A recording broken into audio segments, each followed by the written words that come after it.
Hi, I'm Hudson. I'm a game designer and I occasionally make videos.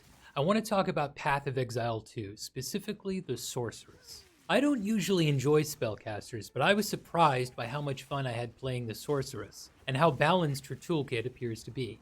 The Sorceress is an intelligence-based spellcaster that primarily uses elemental skills and staves. She presently has two ascendancy classes, the Stormweaver and the Chronomancer. Her elemental skills focus on igniting with fire, freezing with ice, and shocking with electricity.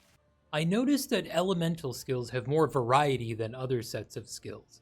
I acknowledge that's partly because of the nature of elemental skills being split between fire, cold, and lightning, but there were also a good number of skills for each element.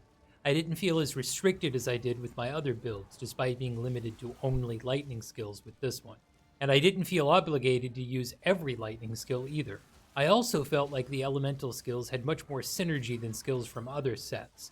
They had more interesting combos, and it was easier to achieve those combos than it was with other sets. I made a lightning build, but I played around with some other skills as well. Let's talk about the skills that I spent the most time with. Starting with Flame Wall. Flame Wall deploys a wall of flame that will ignite enemies that pass through it, and it will add fire damage to friendly projectiles that pass through it.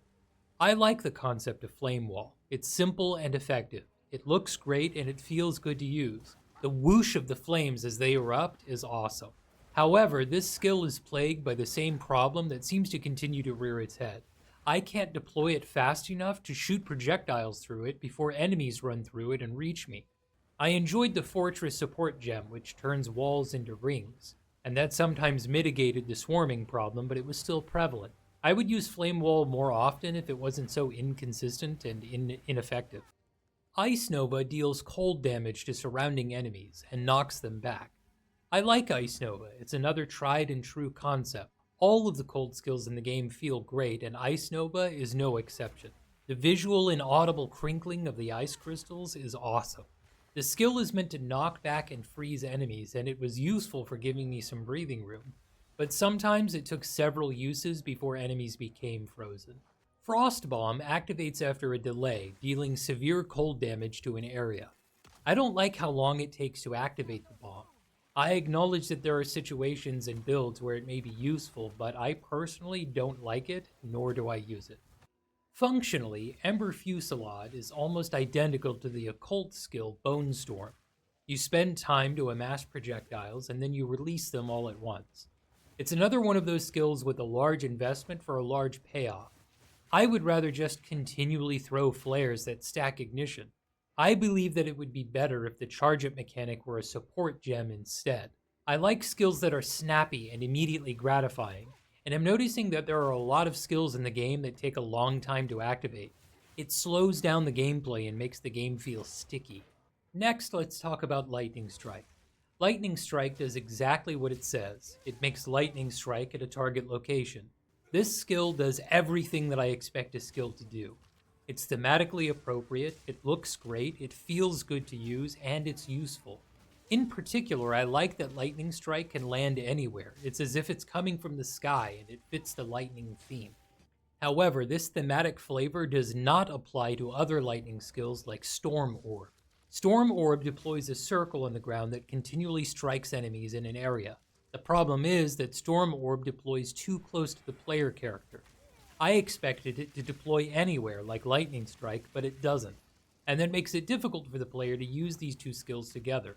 Storm Orb chains lightning to nearby enemies, and it chains even more lightning if a lightning spell is cast within it. Lightning Strike loses its ability to land anywhere because it's limited to the range of Storm Orb. Arc chains lightning between enemies. I really enjoyed Arc. In fact, it ended up being my primary skill. It just feels good to use. I'm particularly fond of skills that spread between enemies. I also used the Branching Bolts notable, which provided a chance for Arc to chain additional times. And that felt great. I'm glad the proc wasn't limited to only critical strikes. Arc is definitely one of the simpler but more effective skills. Lightning Warp is one of my favorite skills. I like the concept and the way it feels when it's used. My only complaint is that I don't get to use it often enough. It has to cull an enemy to be used, which means enemies have to be low on life, and sometimes enemies are outright killed, so I may never have a chance to cull them at all. Otherwise, the skill looks and feels great. It's a lot of fun to use.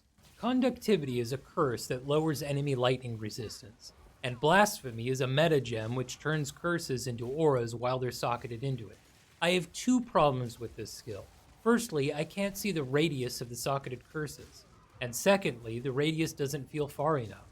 I'm playing a spellcaster who blasts enemies with lightning, and many of my skills require me to be within close range to be effective or even to be used at all, and that doesn't feel good. I normally don't enjoy spellcasters, but I've been enjoying the Sorceress. Her skills feel good to use. You can really feel the power of her elemental skills. The whoosh of the fire, the crackle of the lightning, the crispiness of the ice. She has a large variety of skills with good synergy between many of them. She definitely feels the most complete out of all the classes that I've played. I'm sure that's partly because she's the most generic of the 12 classes, and it's easier to design elemental magic, but it's also clear that a lot of time and effort has gone into the game, and I'm looking forward to playing more of the Sorceress soon. So those are my thoughts on the Sorceress. Thank you for watching this video. I hope you enjoyed it. If you did, consider a like and a subscribe, and I'll see you next time. Thank you.